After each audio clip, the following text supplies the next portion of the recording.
안녕하세요. 나그네 교회 교우 여러분, 그리고 같이 말씀을 따라 읽는 사랑하는 형제 자매 여러분, 오늘은 사무엘상을 읽어가고 있죠. 두 번째 장 2장을 읽겠습니다. 사무엘상 1장에서 한나가 자식이 없어서 그 괴로움과 또 특별히 먼저 자식을 낳은 분린나의 그 학대와 멸시에서 그가 이제 마음이 심히 괴롭고 눈물을 흘리다가 하나님의 은혜로 이제 자녀를 낳게 되는 그 사무엘을 출산케 되는 내용을 우리가 보게 됐습니다. 2장 오늘 살피는 본문에서는 한나가 하나님께 올리는 감사의 찬송을 읽게 되어지고 그렇게 낳은 사무엘이 어떻게 성장하는지에 대한 이제 말씀의 기록들을 보게 되어집니다. 1절에서 그 유명한 한나의 시작되어지는 1절부터 시작되는 한나의 그 유명한 찬송의 내용을 같이 살펴보도록 하겠습니다. 한나가 기도하여 이르되 내 마음이 여호와로 말미암아 즐거워하며 내 뿔이 여호와로 말미암아 높아졌으며 내 입이 내 원수들을 향하여 크게 열렸으니 이는 내가 주의 구원으로 말미암아 기뻐함이니이다. 성경에 보면 이제 뿔 얘기가 나와요. 뿔이라는 것은 되게 그 사람의 그 강함 또 그런 것이죠. 그러니까 내 뿔이 여호와로 말미암아 높아졌다는 것은 그만큼 내가 강한 힘을 갖게 됐다, 이런 뜻을 나타냅니다.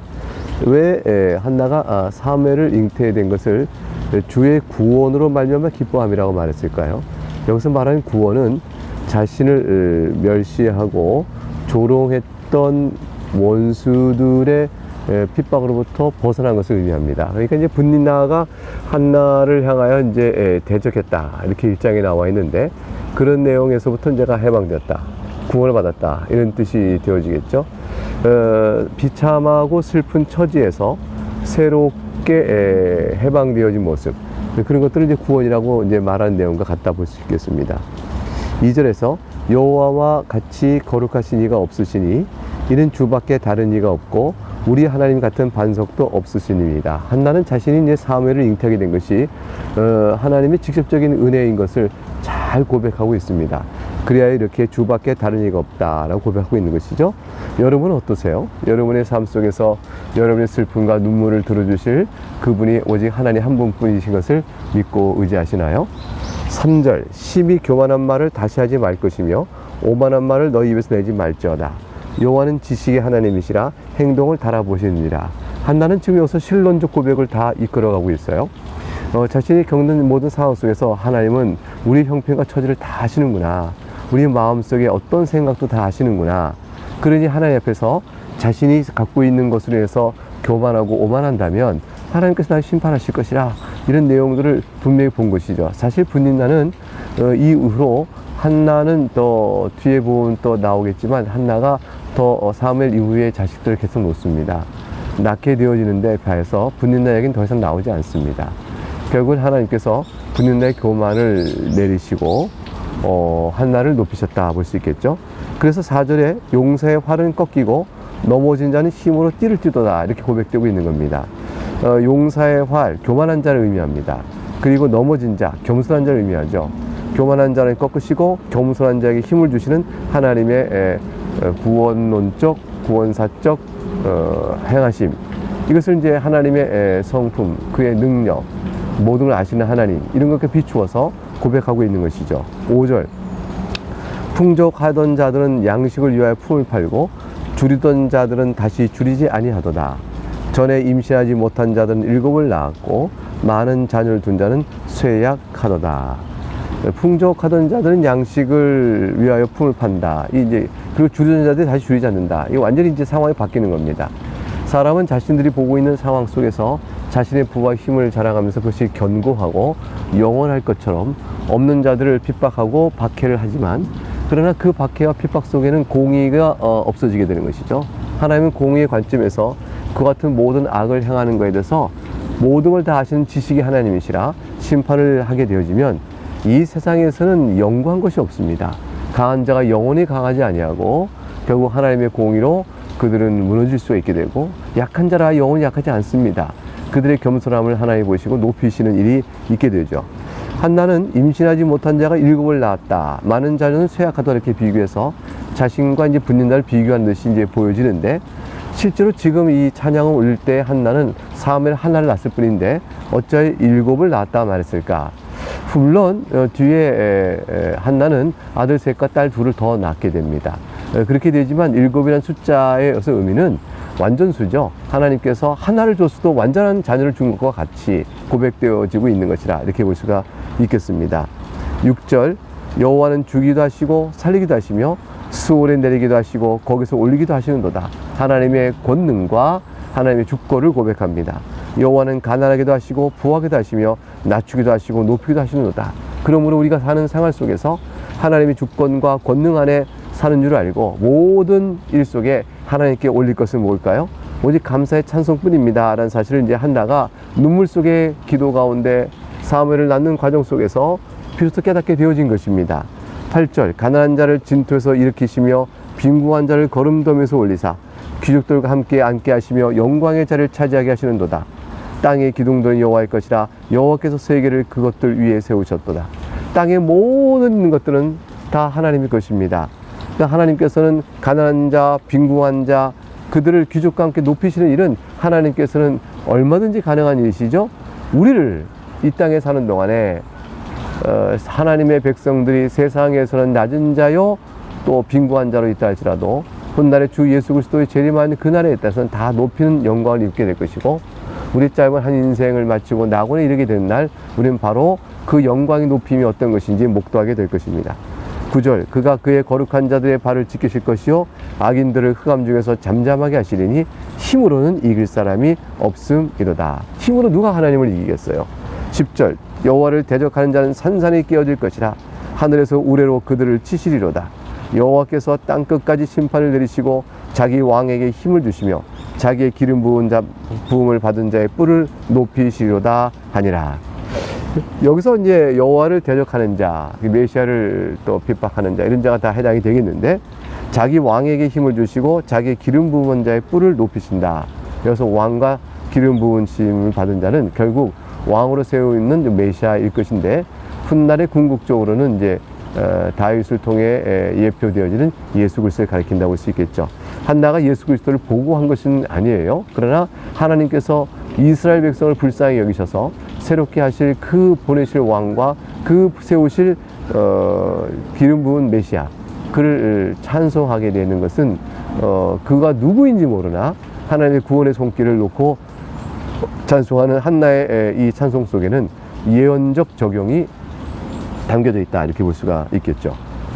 결국 이제 이것은 신앙 원리상 대개 이제 어린아이라도 하나님의 은혜와 또 메시아 도우시는 은혜를 생각하는 사람은 하나님께서 우리에게 도움을 주실 분을 보내실 것이라 이렇게 생각할 때 메시아의 노래가 나오게 되어져요. 그러니까 하나님이 그 구원의 약속을 이미 아브라함과 또 멀리는 아담 때부터 주셨던 약속, 모세를 통해서 나와 같은 선자를 너희 가운데 세울 것이라 말씀하신 내용, 이런 내용들 차분차분 이미 주어진 계시의 내용만 다 보더라도 한나가 그 말씀을 깨닫는 범위 내에서 이미 이렇게 하나님께 찬송을 올릴만 하다, 이렇게 볼 수가 있겠죠. 12절부터 26절까지는 사무엘이 이제 훌륭하게 성장하는 내용이 나오게 되어지고, 반면에 그와 대조적으로 엘리 제사장의 두 아들들의 패역한 행위가 비교적으로 대조되어 나타나고 있습니다. 11절, 엘가나는 라마의 자기 집으로 돌아가고 그 아이는 제사장 엘리 앞에서 여호와를 섬기니라. 12절, 엘리의 아들들은 행실이 나빠 여호와를 알지 못하더라. 13절, 그 제사장들이 백성에게 행하는 관습은 이러하니 곧 어떤 사람이 제사를 드리고 그 고기를 삶을 때에 제사장의 사환이 손에 3살 갈고리를 가지고 와서 14절, 그곳은 냄비에나 솥에나 큰 솥에나 가마에 찔러 넣어 걸고리에 걸려 나오는 것은 제사장이 자기 것으로 가지되 실로에서 그곳에 온 모든 이스라엘 사람에게 이같이 할 뿐 아니라 15절, 심지어는 기름을 태우기 전에도 제사장의 사환이 와서 제사 드리는 사람에게 이르기를 제사장이 구워드릴 고기를 내라. 그가 네게 삶은 고기를 원하지 아니하고 날 것을 원하신다 하다가, 거짓말, 자기의 탐욕을 세우기 위해서 하나님께서 삶은 고기를 원치 않고 날 것을 원한다고 고기를 갖고 가거나 아예 솥이나 냄비나 또 큰 솥이나 가마에 마구 찔러서 걸려 나오는 고기는 다 자기 것을 가져가는 이런 패역한 일을 마음껏 서슴지 않고 행하게 됐습니다. 본래 이제 이스라엘에서 하나님께 올리는 제사 가운데서 번제는 완전히 태워서 드린 제사이기 때문에 가죽만 이제 제사장 몫으로 돌려줍니다. 속죄제와 속건제는 제사장과 온 회중이 범죄한 경우가 아니라면 고기를 제사장 몫으로 돌리게 되어 있습니다. 요제로 드리는 것은 가슴을, 거제로 드리는 것은 우편 뒷다리만 제사장의 몫으로 돌려지게 되어지죠. 이러한 규정이 있어서 제사장들은 제사를 드리고 나면 일정한 부분이나 또는 전체 고기를 자기의 몫으로 갖게 되어지게 되어 있습니다. 그런데 이런 규정을 가리지 않고 마음대로 원하는 대로 삶은 고기 또는 삶기 전에 날고기 등등을 아무데나 솥, 냄비, 큰솥, 가마솥 다 뒤져가면서 이렇게 마음대로 가져가는 그 패역질이 나오고 있습니다. 16절 그 사람이 이르기를 반드시 먼저 기름을 태운 후에 내 마음에 원하는 대로 가지라 하면, 이게 사실 백성이 제사를 드리면서 율법의 규정에 따라 그것은 옳은 일이 아니요, 이것을 제사를 먼저 드린 다음에 가져가시오, 기름을 먼저 태워서 하나님께 올려드린 다음에 나머지 가져가시오 라고 말하면 그가 말하기를 아니라 지금 내게 내라, 그렇지 않으면 내가 억지로 빼앗으라. 이 제사장이 할 말이 아니죠. 17절 이 소년들의 죄가 여호와 앞에 심히 크면 그들이 한 일을 뭐라고 하나님은 규정하시나요? 여호와의 제사를 멸시함이라 그랬습니다. 여호와의 제사를 멸시하는 저들의 악행에 대한 하나님의 강한 심판이 있으실 것입니다. 18절 사무엘은 어렸을 때에 세마포 에봇을 입고 여호와 앞에 섬겼더라. 이제 18절이 지금까지 읽었던 17절까지 내려온 흐름에서 엘리의 아들들과 아주 뚜렷한 대조를 보이게 되어집니다. 사무엘은 여호와 앞에서 섬겼습니다. 그런데 엘리의 아들들은 여호와의 제사를 멸시하였습니다. 이렇게 되어지면서 하나님의 심판을 받아 멸망할 것과 하나님의 사랑과 칭찬을 받아 떠오를 것이 비교가 되어지죠.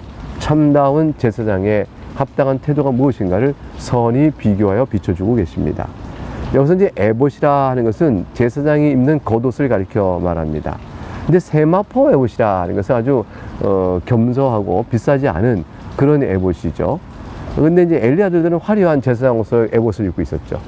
화려한 에봇을 입은 엘리의 아들들과 세마포 에봇을 입은 어린 사무엘의 모습이 대조가 되어지고 있습니다. 19절 한나가 즉 그의 어머니가 매년 제사를 드리러 가면서 남편과 함께 올라갈 때마다 사무엘을 위해서 작은 겉옷을 지어다가 주었습니다. 20절 엘리 제사장이 엘가나와 그의 아내에게 축복하여 이렇게 말했습니다. 여호와께서 이 여인으로 말미암아 네게 다른 후사를 주사 이가 여호와께 간구하여 얻어 바친 아들을 대신하게 하시기를 원하노라 하였더니 그들이 자기 집으로 돌아가매. 그래서 엘리가 축복하여서 사무엘을 바쳤으니 하나님께서 후사를 또 주시기 원한다고 축복해 주었습니다. 사실 얼마나 한나는 사무엘의 성장을 보고 싶을까요? 한 4살쯤 졌을 때였을 때 하나님께 바치고 난 뒤에 사무엘이 어떻게 자라는지 그 아름다운 모습을 너무너무 그리워했을 거예요. 그러니까 제사를 드리러 성전에 가서 이제 사무엘을 먼 발치에서 볼 수라도 있으면 그때를 위해서 애써 그리운 마음으로 겉옷도 지어주고 그를 위해서 또 기도도 하고 그리운 마음을 가지고 다가갔을 것이라 이렇게 생각할 수가 있겠죠. 21절에 보니까 여호와께서 한나를 돌보시사 그로 하여금 임신하여 세 아들과 두 딸을 낳게 하셨고 아이 사무엘은 여호와 앞에서 자라니라. 세 아들과 두 딸을 더 하나님 낳도록 은혜를 주셨습니다. 하나님께 복된 은혜가 계속되어지고 있는 것이라 볼 수 있겠죠. 사랑하는 성도 여러분, 우리가 이제 예수님 믿고 주의 교회에서 신앙으로 하나님의 자녀로 살아갈 때에 우리가 받는 복은 계속 늘어나게 되어 있습니다. 영적인 복은 더욱더 주 앞에서 성심을 다해 하나님을 섬겨 나갈 때 그 말씀으로 채워지고 말씀을 그리워하며 찬송과 기도로 나아갈 때 내면에 채워지는 영적 성장은 우리에게 점점 더 커지게 되어 있죠. 삶의 환난과 시련이 있다 할지라도 그리할 것이며 그렇게 살아가는 삶이 견실하고 성실한 삶을 살아갈 때 이 땅에서 육적인 또 평안과 안정도 다가올 수가 있게 되어집니다. 예수 믿고 손해본 사람 없어요. 예수 믿고 다 큰 복을 받습니다. 22절부터 계속 읽어볼까요? 엘리가 매우 늙었더니 그의 아들들이 온 이스라엘에게 행한 모든 일과 회막문에서 수종드는 여인들과 동침하였음을 듣고 이제 회개한 일이 벌어진 겁니다. 23절에 그들에게 이르되 너희가 어찌 이런 일 하느냐 네가 너희 악행을 이 모든 백성이 듣노라.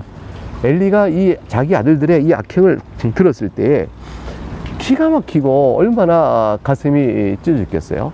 그래서 어찌 이런 일 하느냐 너희 악행을 이 백성이 듣노라 하고 크게 책망하죠. 책망이 이제 24절에 내 아들들아 그리하지 말라.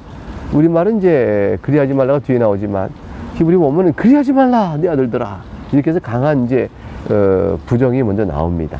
중간에 그 카메라 영상의 용량이 다 부족하게 돼서 갑자기 화면이 끊어졌습니다. 그래서 25절부터 다시 읽고 이렇게 설명을 드립니다.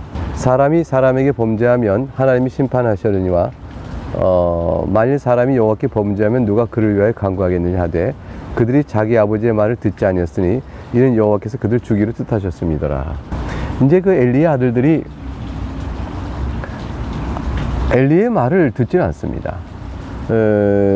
사람에게 범죄하면 하나님께서 심판하시려니와 만일 사람이 여호와께 범죄하면 누가 그를 위하여 간구하겠느냐. 이 말씀 속에서 사람이 하나님께 범죄하면 제사장이 그를 위해서 이제 간구해 줄 수 있지 않습니까? 근데 제사장 자신이 하나님께 범죄하면 누가 하나님께 그들을 위하여 간구할 수 있겠느냐. 이런 말씀이 이제 이어지게 되겠죠. 이것은 그들이 엘리의 제사장들이 아예 하나님 앞에서 백성들을 죄를 위하여 간구할 자가 스스로 먼저 죄를 범하니 저들에게는 하나님 앞에서 용서받을 다른 방법이 없었습니다. 자신의 회개밖에는 없는 거죠.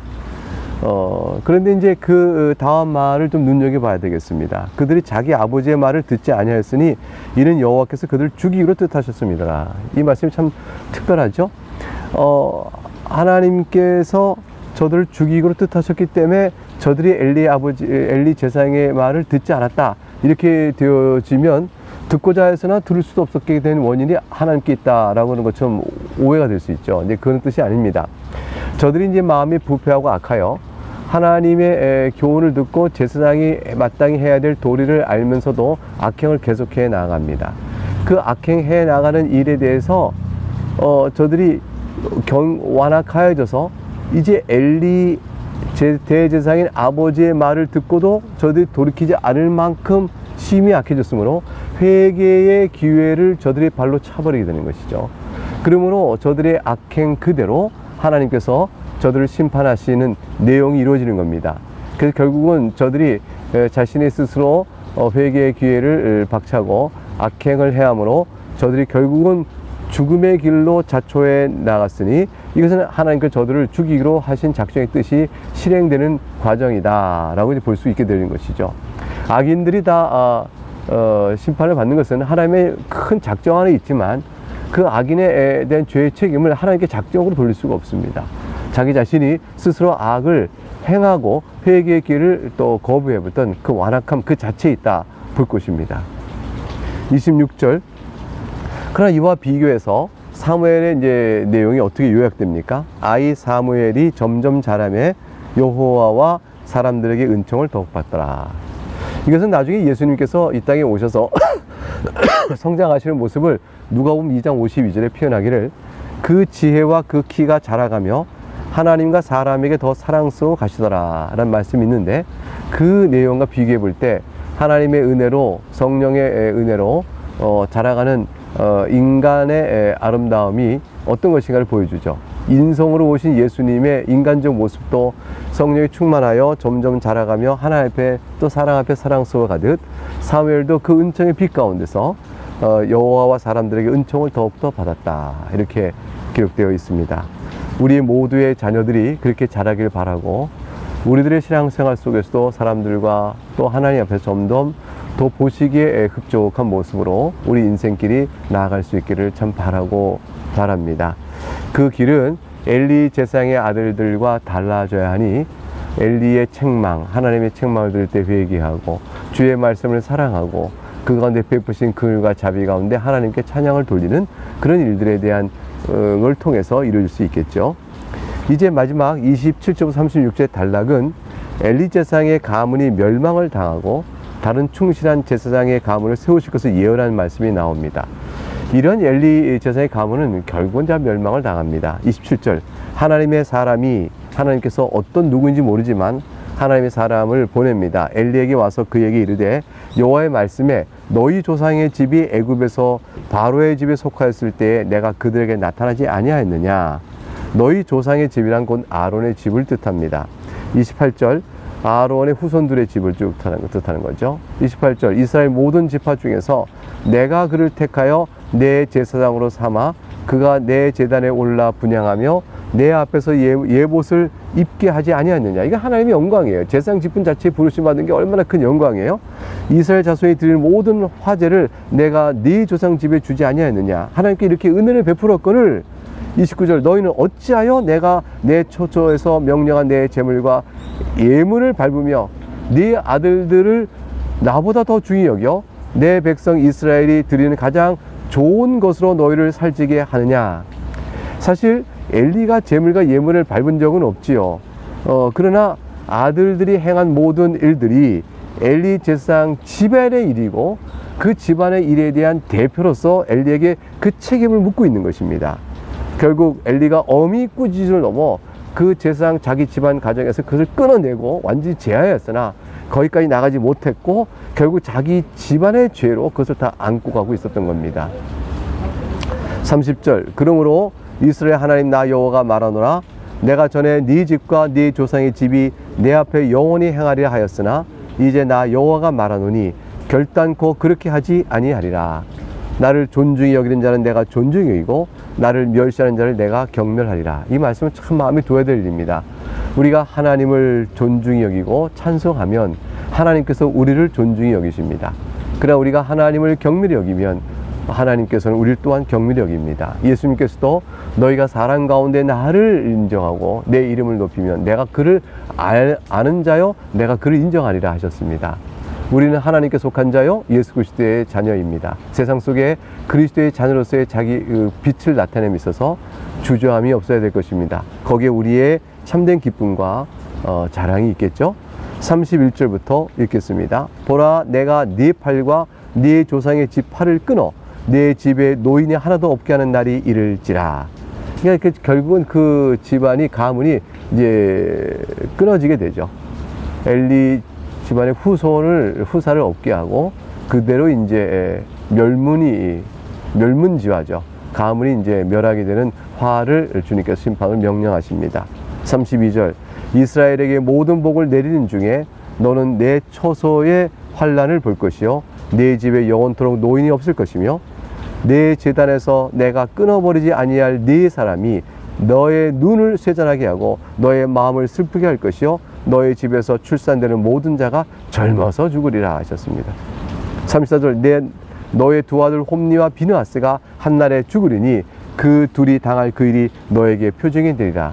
과연 우리가 뒤에 가서 읽게 되어지면 홈니와 비느하스가 전쟁에서 한날에 같이 죽게 되어지죠. 이 소식을 듣고 엘리는 비둔하여 넘어져서 그도 또한 죽게 되는 비극적인 일들이 뒤에 일어나게 되어집니다.